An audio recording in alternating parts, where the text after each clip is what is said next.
அப்புறமா வந்து அதை விட இந்த ஈவெண்ட்டுக்கு சைலண்ட் சப்போர்ட்டர்ஸ் நிறைய பேர் இருக்காங்க. எல்லோரும் அந்த வாட்ஸ்அப் பார்த்துட்டே இருப்போம்.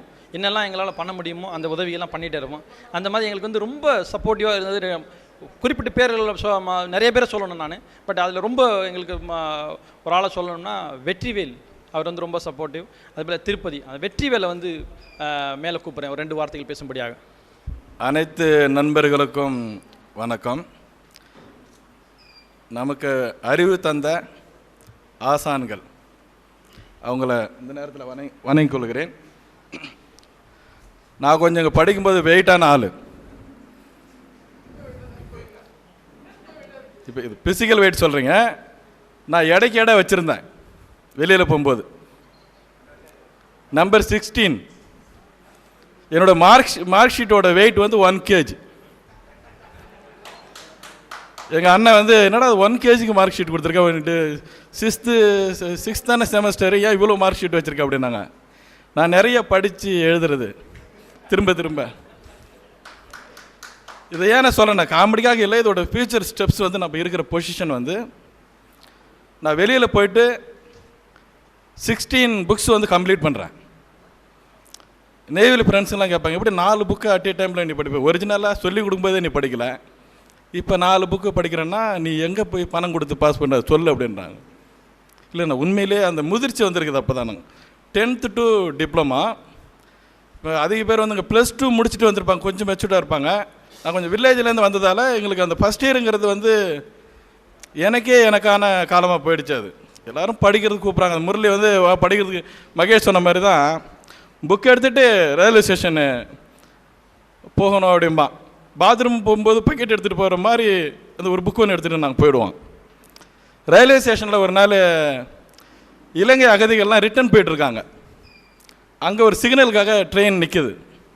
எல்லோரும் இறங்கிட்டாங்க. நான் அவங்கக்கிட்ட பனியன் போட்டுட்டு பேசிக்கிட்டு இருக்கேன். ட்ரெயின் எடுக்கிறாங்க. போலீஸ் வந்து என்னையும் வண்டியில் ஏற்றுது. ஏன்னா நான் அவங்ககிட்ட போய் பேசிக்கிட்டு இருக்கேன், நீங்களாம் யார், எங்கே போகிறீங்கன்னா இது மாதிரி பிரச்சனை தீர்ந்துருச்சு, நாங்கள் ரிட்டர்ன் போயிட்டுருக்கோம் அப்படின்றாங்க. அப்போ என்னை ட்ரெயினில் ஏற்றுறாங்க. ஜட்ஜ் பண்ணுறதுக்கு ஒன்றுமே முடியல, நான் ஸ்டூடெண்ட் அப்படின்னு. அந்த ஒரு புக்கு தான் என் கையில் இருக்குது. நாங்கள் பக்கத்தில் காலேஜ் இருக்குங்க, நான் ரயில்வே ஸ்டேஷனில் பெஞ்சில் உட்காந்து படிப்போம். அந்த புக்கு நான் ஸ்டூடெண்ட்டுங்க, என்னை இறக்கி விட்ருங்க அப்படிங்கிறேன். அந்த மூவ்மெண்ட் வந்து ஒரு 5 மீட்டர் மூவ் பண்ணுற டிஸ்டன்ஸுக்கு ஜட்ஜ்மெண்ட் நடக்குது அந்த புக்கை வச்சு. இவன் ஸ்டூடெண்ட்டா இல்லை விடுதலை புலியா? வண்டியில் ஏற்றி மானாமதுரை பக்கம் போயிருப்பாங்க. அந்த புக்கு மட்டும் முரளி கொண்டு வர சொல்ல அப்படின்னா அன்றைக்கி பனியனோடு இருக்கிற நான் வந்து இலங்கைக்கு போயிருப்பேன்.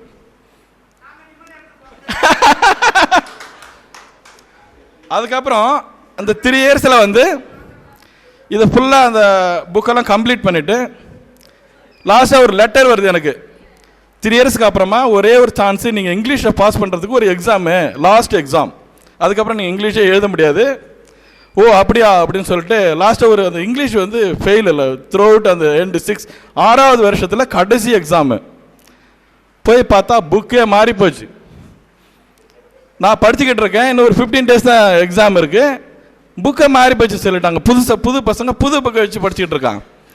நான் கடலூரில் போயிட்டு எல்லா புக் ஸ்டால்லாம் தேடி ஒரு புது இங்கிலீஷ் புக் வாங்கிட்டு வந்து 24 hours படிக்கிறேன். நான் அதில் படித்து கம்ப்ளீட் பண்ணிவிட்டு ஒரு சூழ்நிலையில் ஊர்லேருந்து நம்ம சென்னைக்கு போகணும் அப்படிங்கும்போது ஒரே ஒரு ஆர்வம் மட்டும் என்னென்னா, என்னை செக் பண்ணாமல் யாராவது வேலை கொடுத்தாங்க அப்படின்னா அந்த கம்பெனிக்கு நான் நன்றியாக இருப்பேன், அந்த கம்பெனியை பெருசு பண்ணிவிடுவேன் அப்படிங்கிறது தான் என்னோட இது.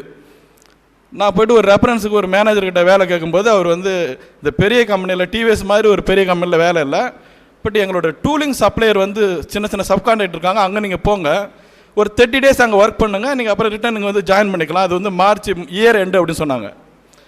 நான் அங்கே போகும்போது அந்த கம்பெனியை எனக்கு பிடிச்சிருச்சு. மீண்டும் மேனேஜர்கிட்ட வந்து வேலை கேட்குறேன் நான், அந்த உங்கள் பெரிய கம்பெனியில் எனக்கு வேலை கொடுங்க அப்படின்னு. அவர் சொன்னார், இங்கே வந்து ஜாயின் பண்ணினா அந்த 100வது ஆளாக இருப்பீங்க, நீங்கள் அங்கே வந்து நீங்கள் ஒரு சிற்றரசர், நீங்கள் அந்த கம்பெனியில் ராஜாவாக இருங்க, இங்கேயே வந்து அடிஷ்னலாக எனக்கிட்ட வேலை செஞ்சீங்கன்னா வேறு செக்ஷன் உங்களுக்கு தெரியாது, ஆனாலும் நீ அங்கேயே இரு அப்படின்னாரு. உடனே நான் ஒரு 17 வருஷம் சிங்கிள் டோர் கம்பெனி, ஒரு நீங்கள் சொல்கிறீங்கள ஒரு செடின்னு சொல்கிறீங்க, ஒரு பூட்டு ஒரு சாவி, ஷட்டரை இறக்குனா என் கம்பெனி க்ளோஸு, 10 அடிக்கு 4 அடி கம்பெனி, அதுக்குள்ள நான் தான் வந்து சுப்பீரியரு.